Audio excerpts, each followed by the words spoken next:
Pues buenos días a todos.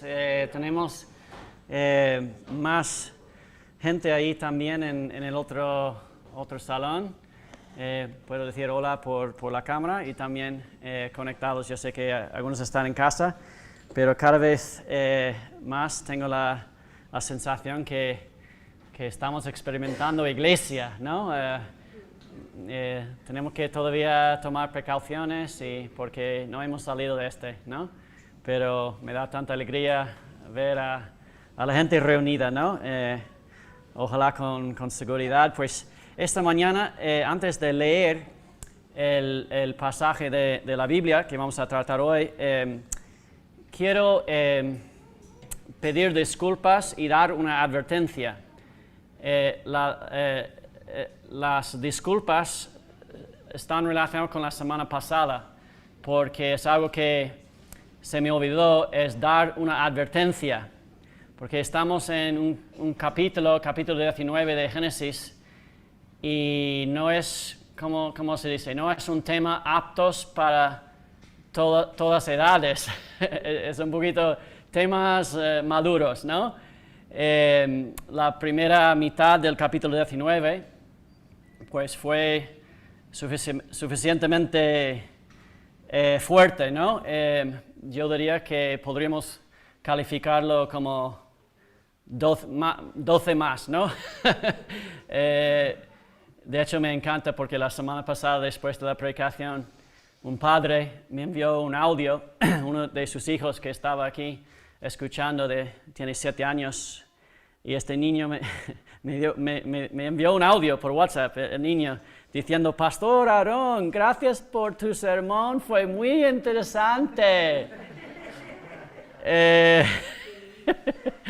Así que lo siento de antemano por vosotros que tenéis hijos pequeños, y el único consejo que puedo daros es que es tu tarea explicar todo en casa, ¿no? Entonces, buena suerte, no puedo ayudarlos, ¿no? Bueno, si la primera mitad del capítulo era 12 plus, entonces la segunda mitad del capítulo 19 hoy es 16 plus, ¿vale? Voy a intentar ser sensible, pero es así. No sé si, de hecho, me hace recordar, no sé si alguno de vosotros tenéis Biblias para niños en tu casa, por ejemplo. Son muy lindas, ¿no? Esas Biblias de niños. De hecho, tenemos uno o dos bueno, no tenemos biblioteca todavía, pero cuando montamos todo eso tenemos libros. Hay uno que es muy bueno, a ver si me acuerdo cómo se llama. Era como Historias de Jesús, creo que se llama. Cada historia susurra su nombre. Es excelente. Si tienes bueno, no solo para niños, porque para adultos también. Tiene una manera de explicar las historias de la Biblia a la luz de Jesús, que es asombroso, ¿no? Entonces os recomiendo mucho este libro, y si tienes niños pequeños deberías comprar este libro. Es oro puro y no recibo ninguna comisión ni nada. Eso es gratis, ¿vale? Me encantan todas las Biblias para niños, pero una cosa, no vas a encontrar nunca la segunda mitad del capítulo 19 de Génesis en una Biblia de niños. Es que no hay manera de expresarlo, ¿vale? No hay forma de que esta historia sea amigable, ¿no? para los niños. Incluso algunos de vosotros podéis sentirse avergonzados a veces de lo que tiene la palabra de Dios. Pero realmente quiero animaros a que no sea así.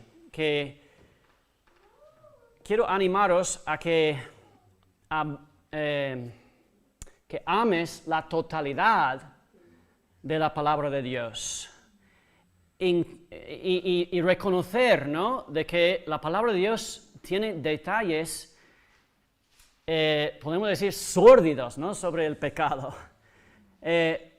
¿Por qué quiero animaros en eso? Porque la Biblia no es un libro de unicornios y arcoíris. No es así. La Biblia se trata de la vida real.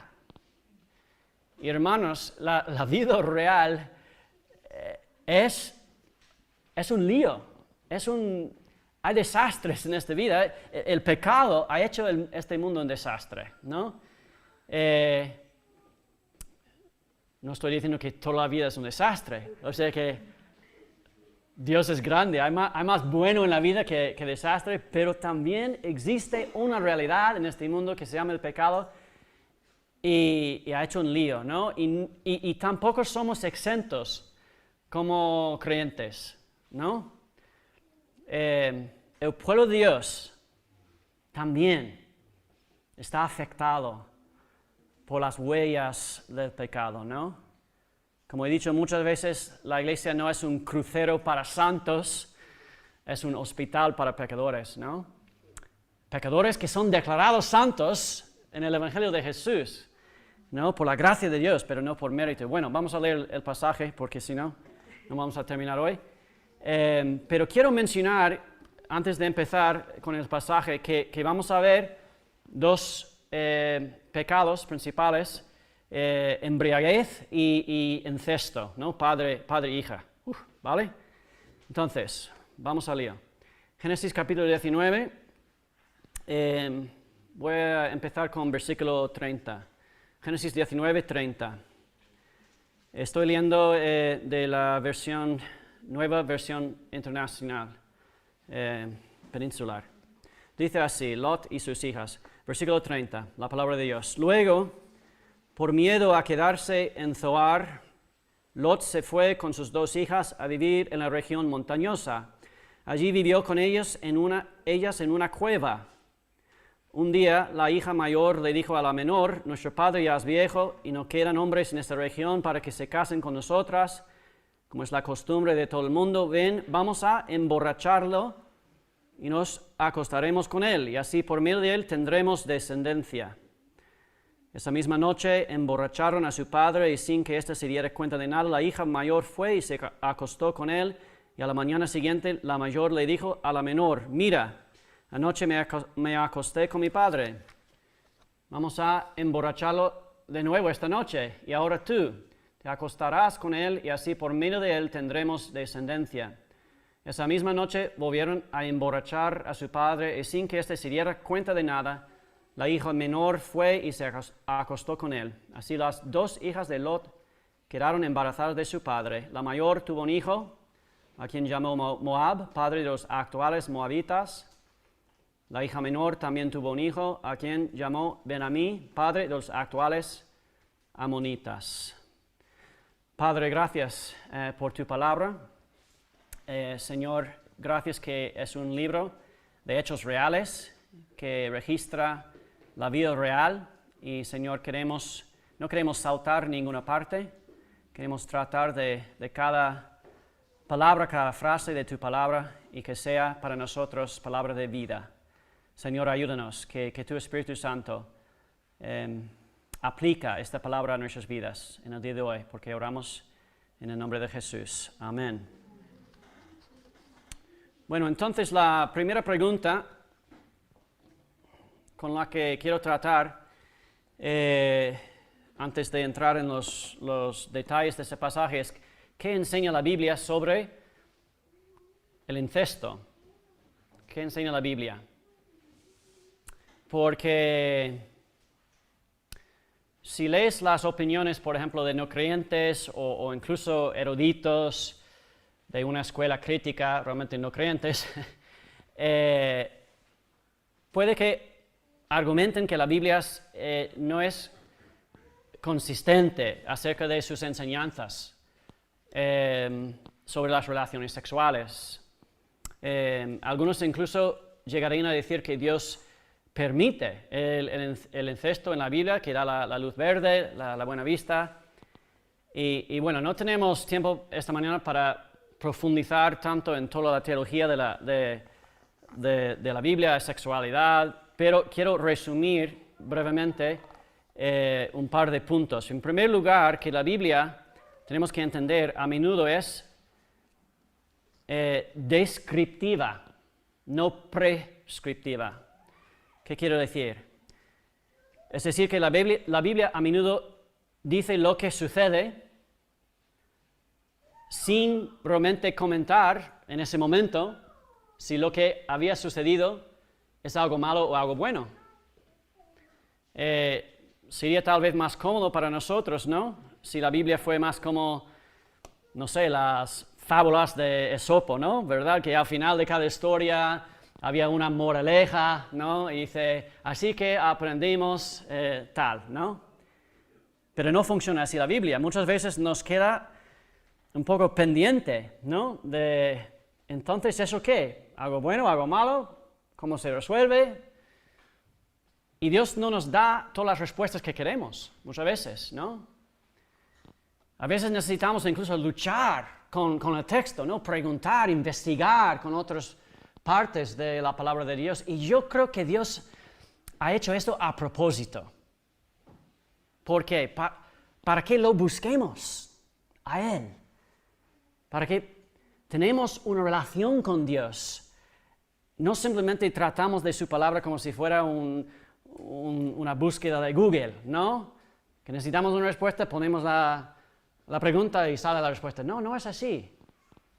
De hecho, no sé si sabes, el pueblo de Dios en el Antiguo Testamento se llama Israel, y el significado de esta palabra, de este nombre, Israel, es el que lucha con Dios, el que tiene una relación con Dios.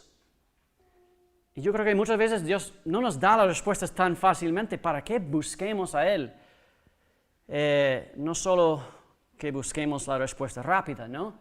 Y la verdad que es que hay numerosos ejemplos en toda la Biblia, mayormente Antiguo Testamento, de incesto, ¿no?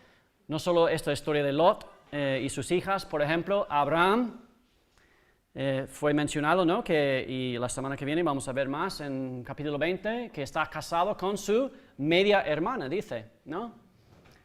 Luego tenemos el padre de Moisés, Amram, se casa con su tía, en Éxodo capítulo 6. Tenemos el hijo de David, Amnón, que se casa con su media hermana Tamar, en 2 Samuel, capítulo 13. Sin embargo, es importante tener en cuenta que todos estos relatos son descriptivos, no prescriptivos, ¿vale?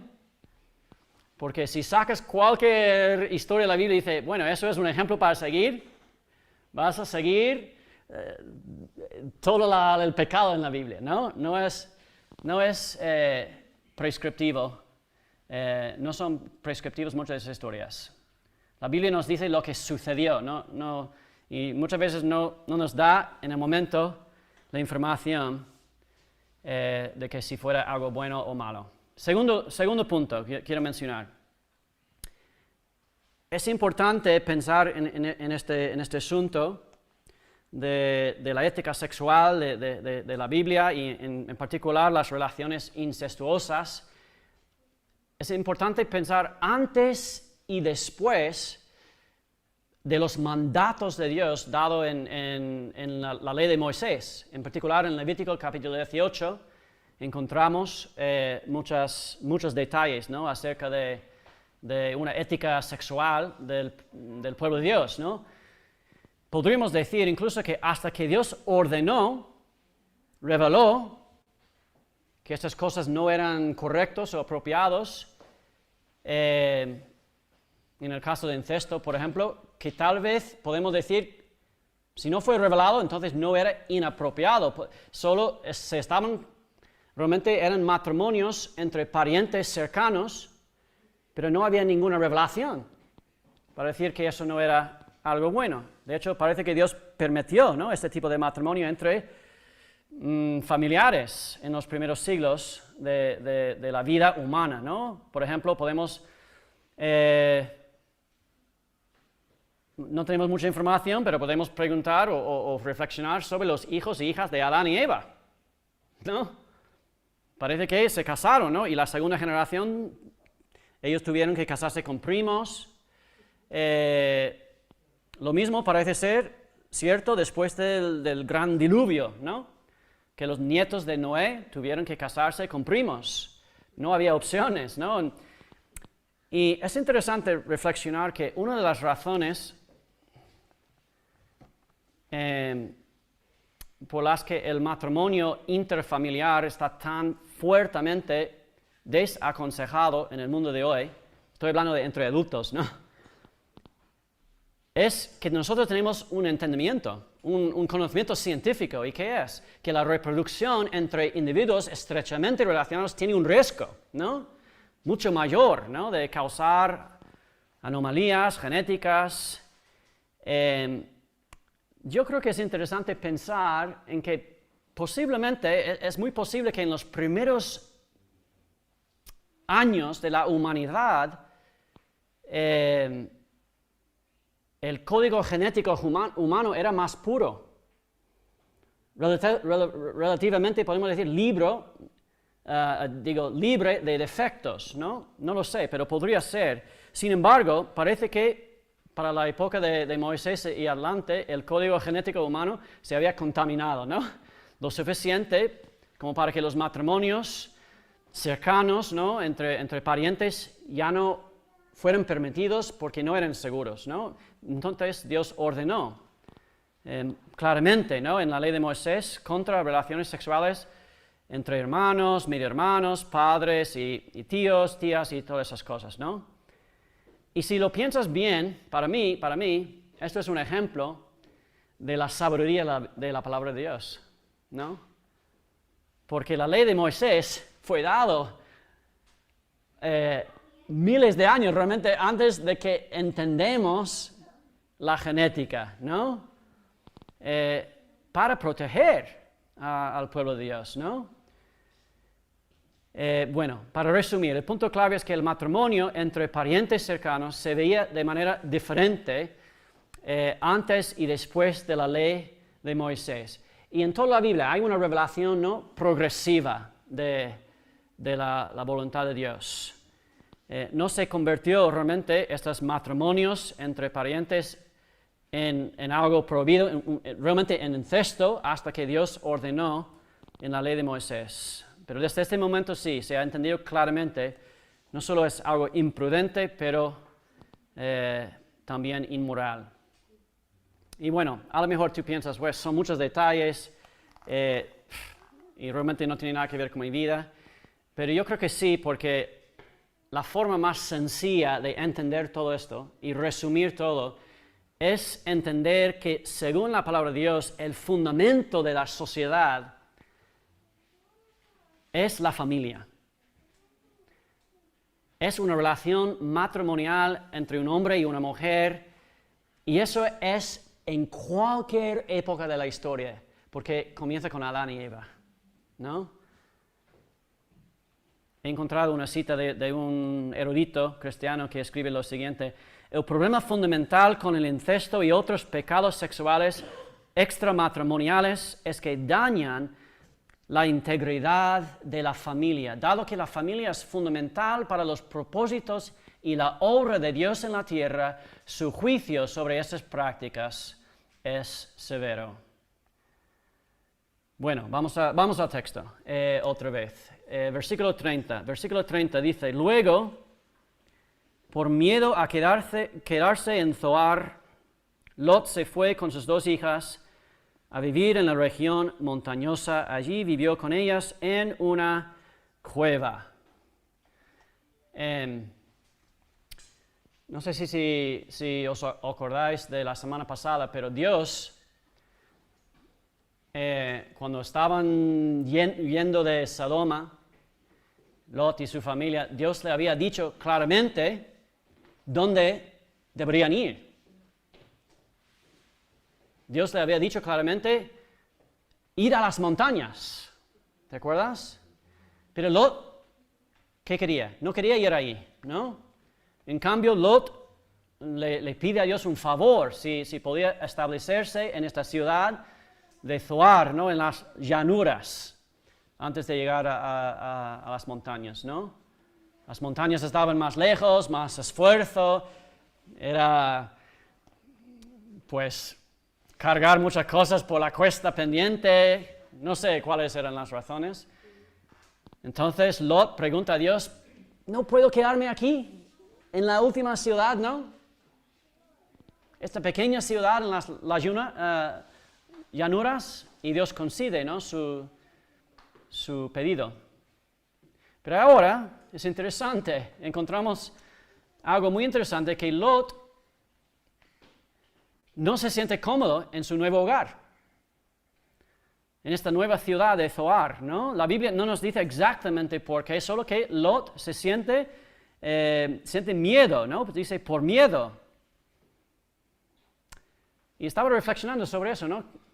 ¿Por qué tuvo miedo? Quizás Lot se dio cuenta, ¿no?, de que Zoar era un refugio de su propia elección, en vez de la elección de Dios, ¿no? Y por lo tanto no podía sentirse muy seguro ahí, ¿no? Quizás vio en Zoar la misma patrón de maldad y pecado que había visto en Sodoma, y él ya sabía lo que había pasado en Sodoma, ¿no? El castigo directo de Dios, tal vez tenía temor de eso, ¿no? Y pensaba que eso va a ocurrir otra vez en Zoar, ¿no? O tal vez, no sé, le tenía miedo a la gente, ¿no? Por su comportamiento desenfrenado, ¿no?, inmoral, desenfrenado, éticamente. No sabemos exactamente, pero sabemos que Lot ahora decide dejar Zoar y ir a donde Dios originalmente le dijo que debe ir, ¿no?, a las montañas. Y el punto que quiero que consideremos en este versículo es que un refugio de tu propia elección a menudo resulta incómodo, ¿no? A veces Dios nos da una dirección, una intuición, una palabra para nuestra vida. Y a veces tú y yo elegimos Zoar, ¿no?, nuestro propio camino, lo que es más fácil, hago por conveniencia, tomamos una decisión porque es más fácil quedar en las llanuras que subir, ¿no?, la montaña. Es más fácil lo que queremos nosotros en lugar de lo que creemos que Dios nos está llamando a hacer.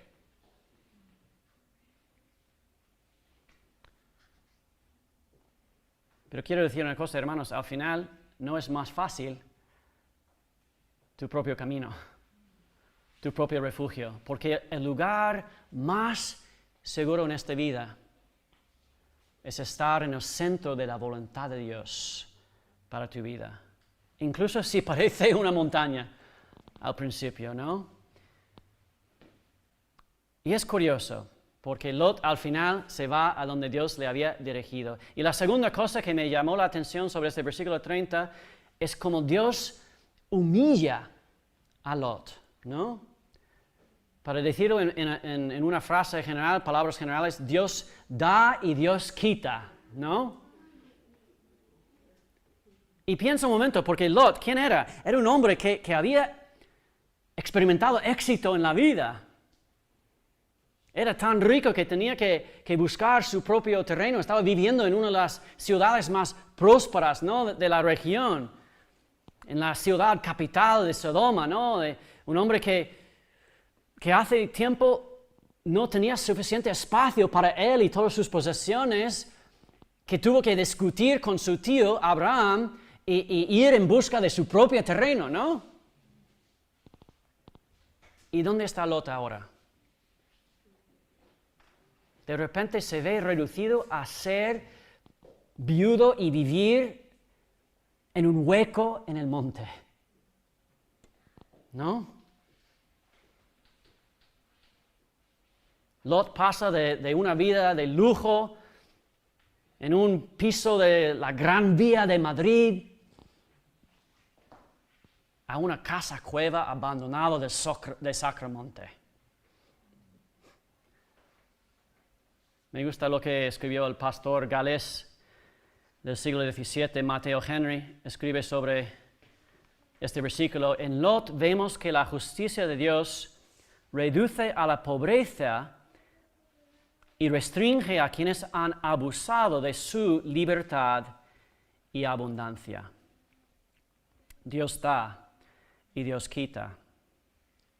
Y a veces, cuando Dios quita algo de nuestra vida,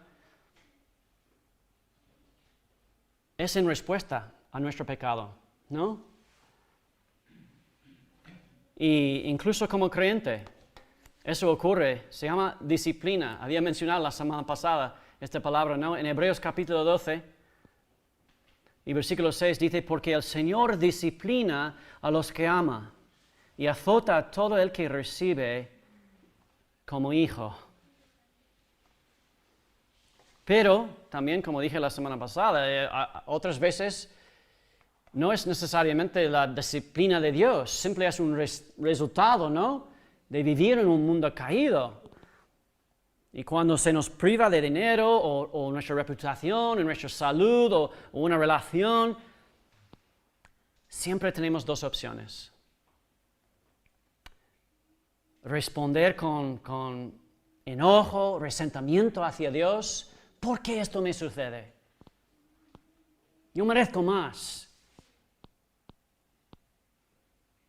O confiar en Dios, que eso también va a ser para su gloria, para el bien en tu vida. ¿Te acuerdas cuando Job, un hombre justo, ¿no?, le quitaron todo, ¿no? ¿Y qué dijo su esposa? Que debe maldecir a Dios y morir, ¿no? ¿Y cómo respondió Job? Job respondió en capítulo 1,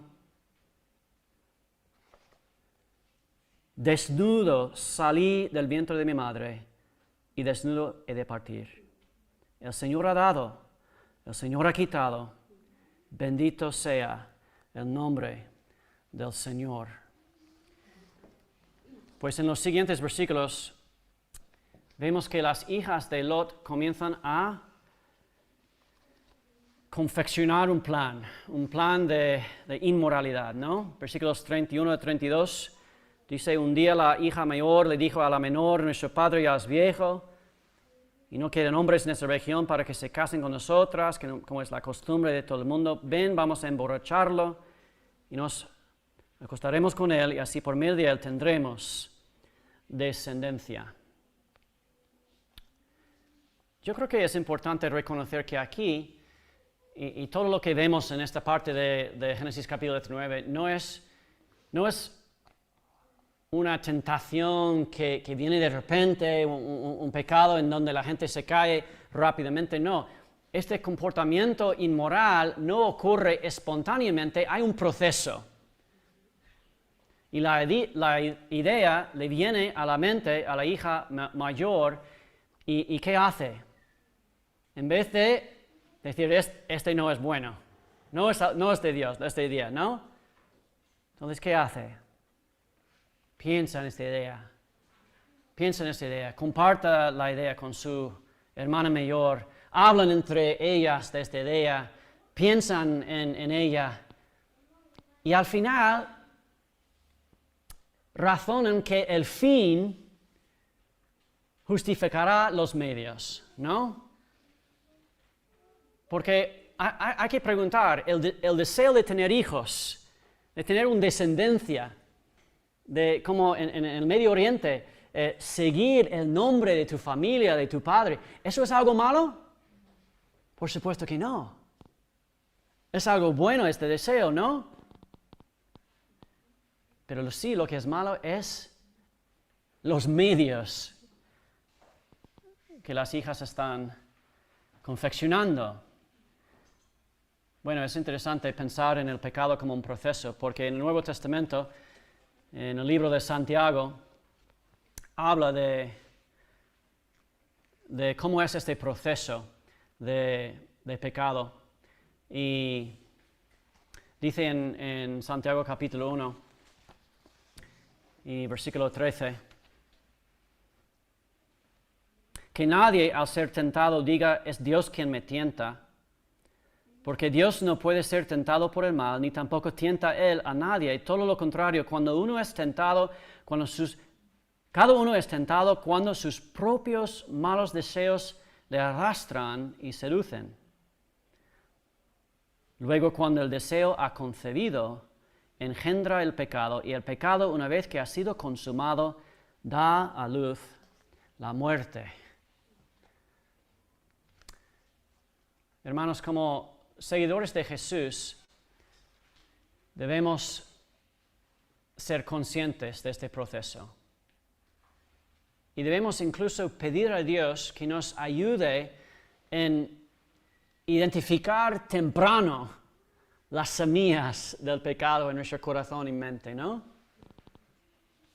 No debemos esperar hasta que nuestros deseos hayan concebido y dado a luz al pecado. Necesitamos también ayudarnos unos a otros en eso.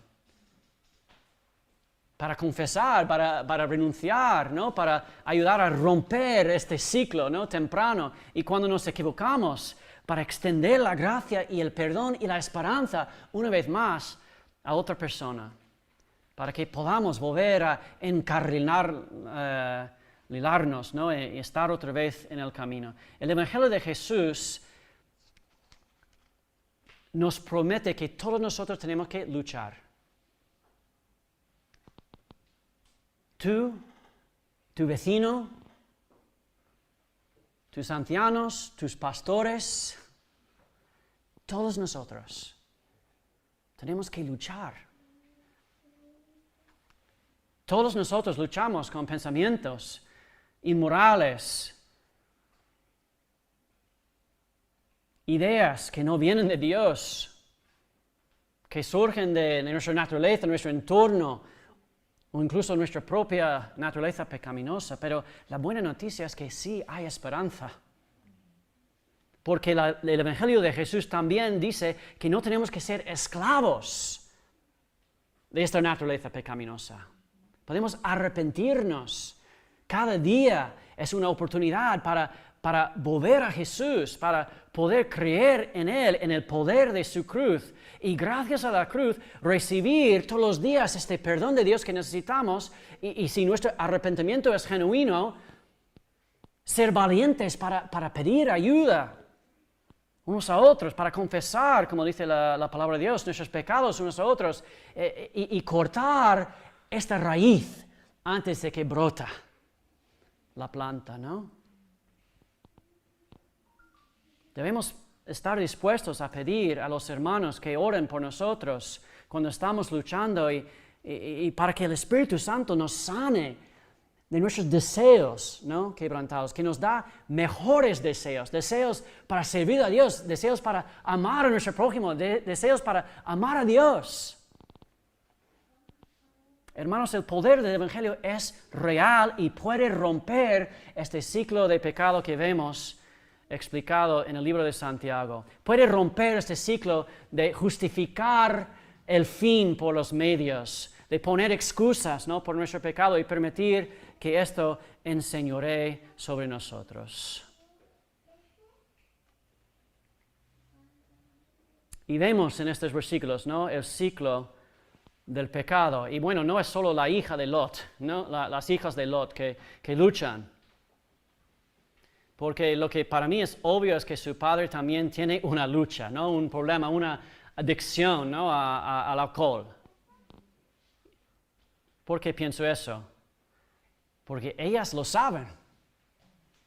Ellas saben cómo conseguir su plan, ¿no? Ellos saben que él es propenso a beber y beber demasiado y perder control. Cuando ellos confeccionan este plan malvado, ellos saben perfectamente lo que va a pasar, ¿no? Y no sé, estaba intentando pensar en Lot y Lot había pasado por mucha pérdida, ¿no?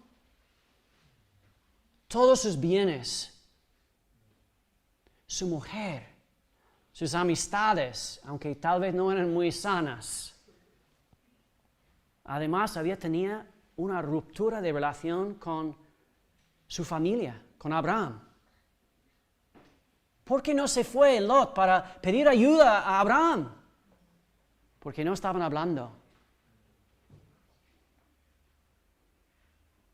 Y yo creo que Lot estaba, no sé, tal vez tratando de ahogar su dolor y su enojo con alcohol.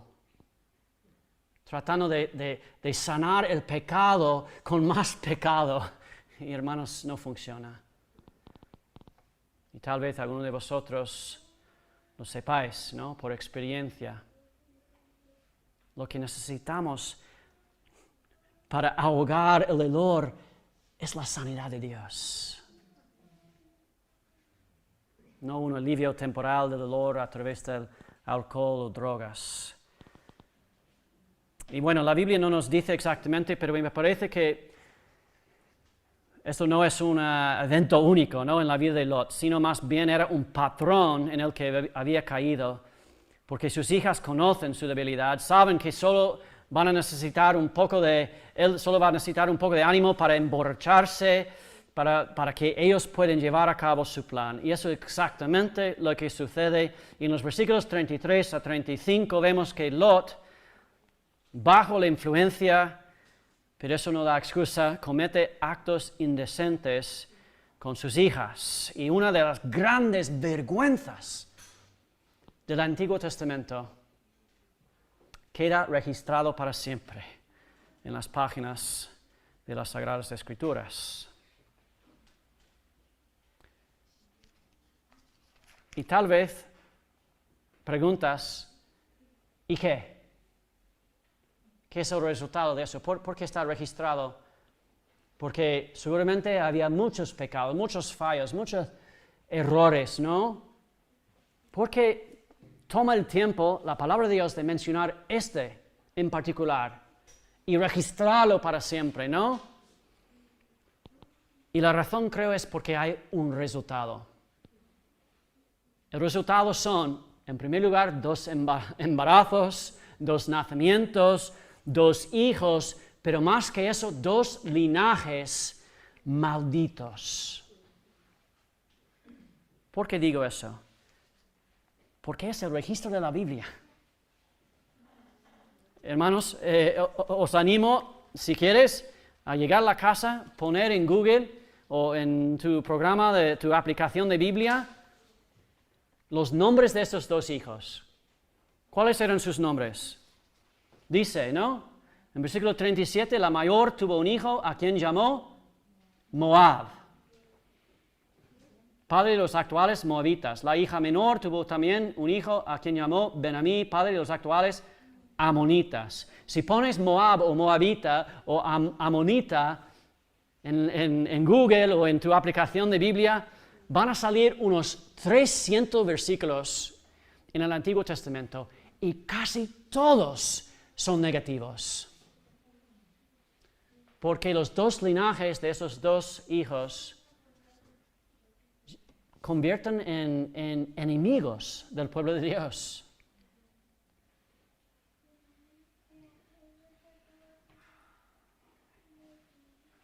Y no estoy hablando de solo un libro o solo los libros narrativos, incluso los profetas, Jeremías, Ezequiel, Sofonías, todos los profetas mencionan los moabitas y amonitas con palabras de desprecio y juicio de Dios.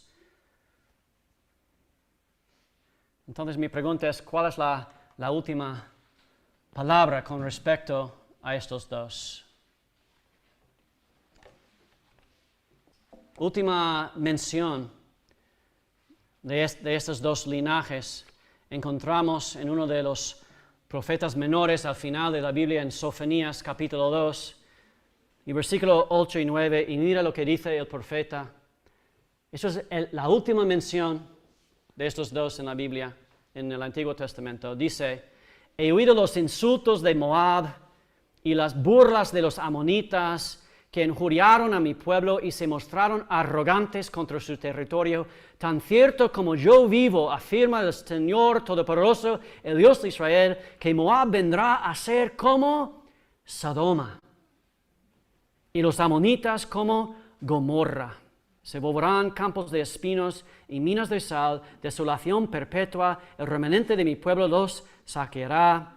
Los sobrevivientes de mi nación heredarán su tierra.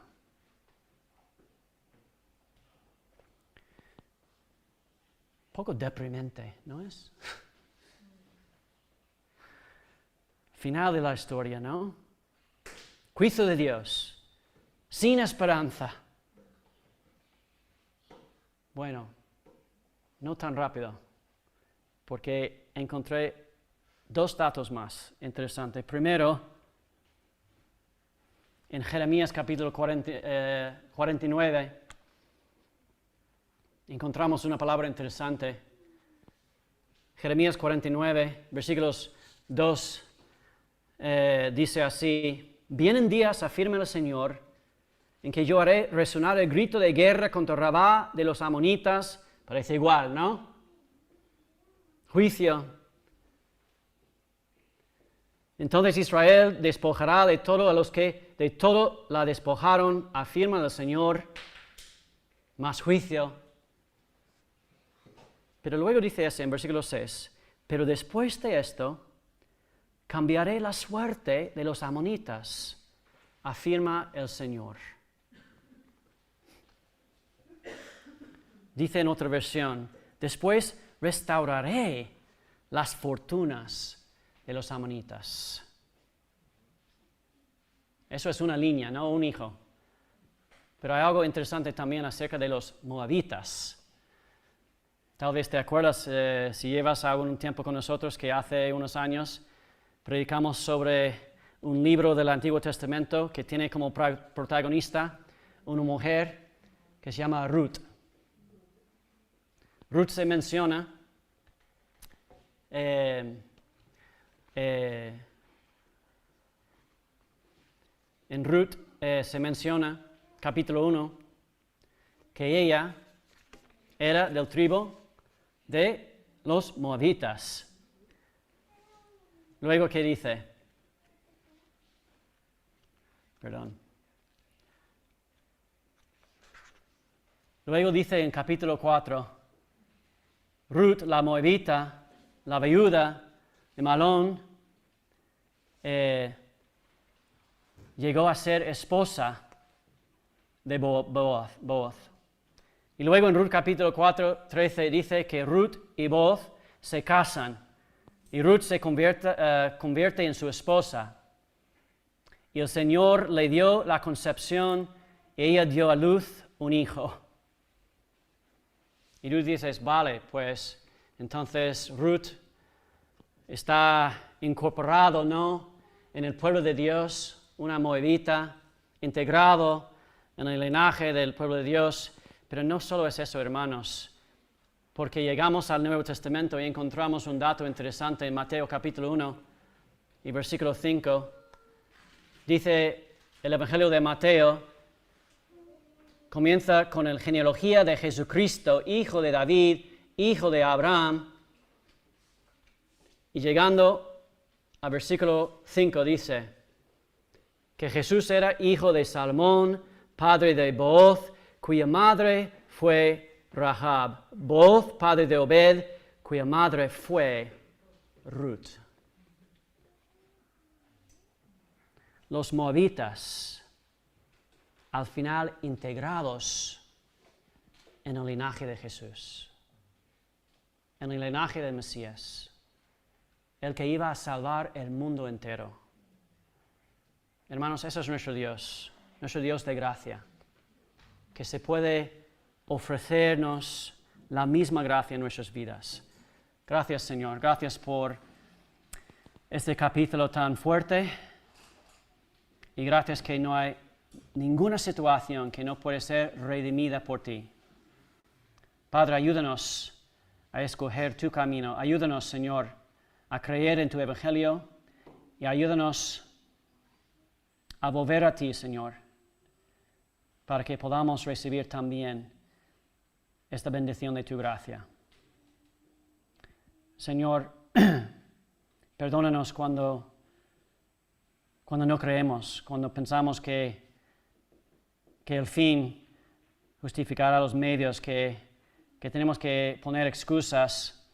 Y Señor, ayúdanos realmente a ver que hay una alternativa, que podamos recibir de ti, Señor, el poder de tu perdón, de un nuevo día, de arrepentimiento, de poder seguirte, de poder entregar una vez más nuestras vidas a ti, Señor, de tomar las decisiones difíciles, aunque nos parece subir cuesta arriba. Padre, gracias que todo es posible en Cristo. Y en su nombre oramos. Amén.